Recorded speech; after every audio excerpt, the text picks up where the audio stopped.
रक्षाबंधन का त्योहार था और सरिता किचन में पूरी हलवा और बहुत सारे पकवान बना रही थी और दोनों बच्चे अपनी बड़ी बुआ नंदनी के आने का इंतजार कर रहे थे।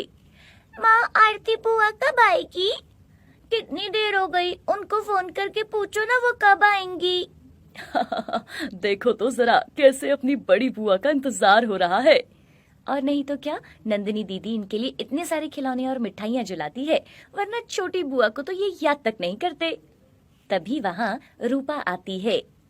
साक्षी और रोहन, देखो मैं तुम्हारे लिए क्या लेकर आई हूँ, मिठाई और चॉकलेट।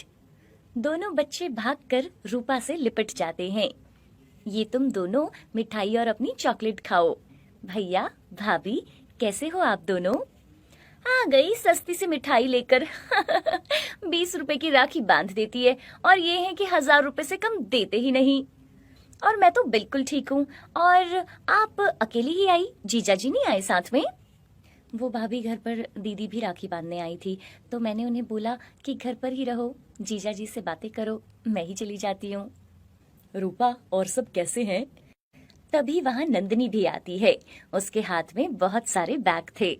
बच्चे नंदिनी को देखते ही उसके पास भाग कर जाते हैं और रूपा जो सामान लेकर आई थी, बच्चे उसे वहीं फेंक देते हैं। नंदिनी बच्चों के लिए बहुत सारा सामान लाई थी। ये देखो, बुआ तुम्हारे लिए कितना सारा सामान लाई है, नए नए खिलौने और बहुत सारी मिठाइयाँ। अरे दीदी, आप इतना सामान क्यों लेकर आते हो? आपने ना इन दोनों को बिगाड़ दिया है। नंदिनी के आते ही सुरेश और सरिता उनकी सेवा में लग जाते हैं। सरिता, जाओ दीदी के लिए कोल्ड ड्रिंक लेकर आओ। हाँ हाँ, मैं अभी लाती हूँ। दीदी आप यहीं बैठो, मैंने ना आपकी पसंद के बहुत सारे पकवान बनाए हैं। और नंदिनी दीदी, आप कैसे हो? जीजा जी नहीं आए क्या? मैं तो बिल्कुल ठीक हूँ। क्या करें, तुम्हें तो पता है ना, इतनी बड़ी कंपनी है और इनको ही देखना होता है सब कुछ। सब नंदिनी की खातिरदारी में लग जाते हैं और रूपा को कोई नहीं पूछता और रूपा बेचारी इस बात से बहुत उदास हो जाती है। नंदिनी सुरेश और रूपा से बड़ी थी और रूपा सबसे छोटी थी। वहीं नंदिनी की शादी बड़े घर में हुई थी, उसके ससुराल वाले बहुत अमीर थे। दूसरी तरफ रूपा की शादी एक मिडिल क्लास फैमिली में हुई थी, इसलिए उसके घर में ज्यादा खातिरदारी नहीं होती थी।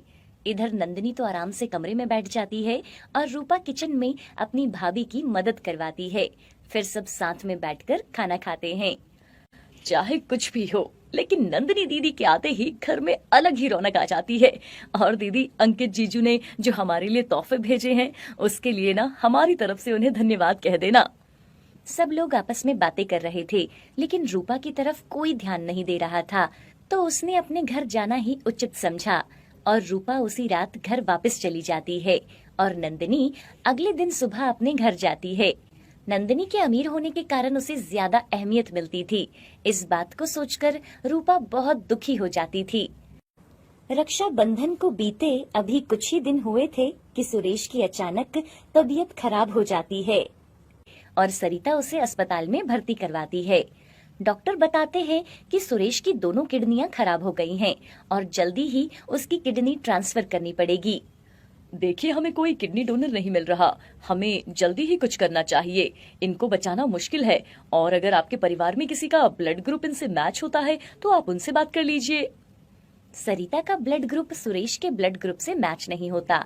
सरिता का रो रोकर बुरा हाल था, उसे कहीं और किडनी डोनर नहीं मिलता।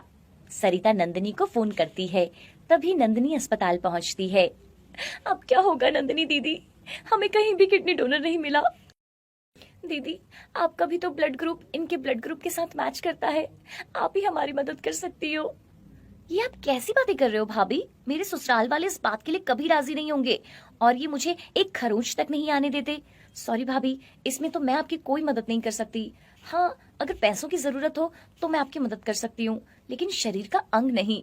मुझसे ये सब नहीं होगा। अच्छा, मैं अभी चलती हूँ, मैं ना शाम को मिलने आती हूँ।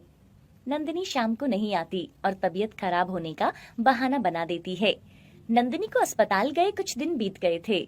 सरिता का भी इस बीच कोई फोन नंदिनी को नहीं गया था। नंदिनी ने झिझकते हुए सरिता को फोन किया। भाभी, अब सुरेश कैसा है?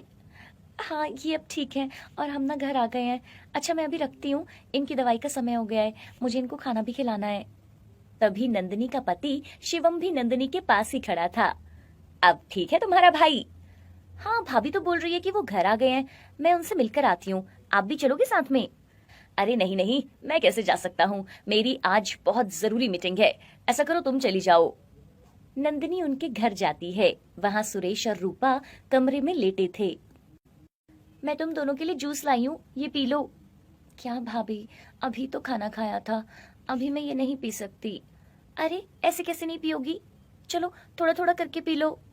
नंदिनी रूपा को वहां देखकर हैरान हो जाती है। भैया कैसे हो अब आप?